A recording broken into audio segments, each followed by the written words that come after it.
বাচ্চারা তো আজকাল ছোট মাছ খেতেই চায় না।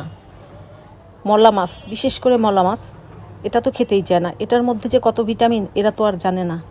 তাই আজ বানিয়ে ফেললাম মলা মাছ দিয়ে আর ডাল দিয়ে পেঁয়াজু। একভাবে না একভাবে তো বাচ্চাদের খাওয়াতে হবে, কারণ চোখে যে চশমা পড়ে দিনে দিনে পাওয়ার তো বেড়েই যাচ্ছে। তাই আজ আমি বুদ্ধি করে মাছটাকে আগে ভালো করে বেটে নিলাম, তারপরে ডালটাকে বেটে নিলাম, নিয়ে কিছু কাঁচামরিচ সাথে রসুন বেটে নিলাম আধা বাটা করে।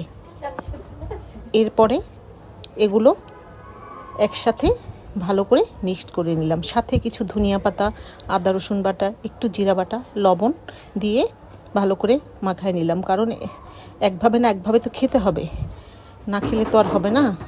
তাই এগুলো ভালো করে মেখে সাথে কিছু পেঁয়াজ কুচি দিয়ে দিলাম, দিয়ে আবার একটু মাখিয়ে নিলাম, নিয়ে এবার ভাজার পালা। এবার কি করলাম, তেলটাকে একটু গরম করে এর মধ্যে আমি পেঁয়াজুর মতো করে এটাকে অল্প আঁচে মুচমুচু করে ভেজে নিলাম। এভাবে করলে বাচ্চারা খেয়ে মজা পাবে এবং সবাই খেতে পারবে। তারপরে আমি ভাজা হয়ে গেলে সেগুলো তুলে নিলাম।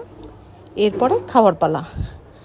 একটু টমেটো সস থাকলে সাথে খেতে অনেক মজা হবে এবং সবাই খেয়ে নেবে খুশি মনে।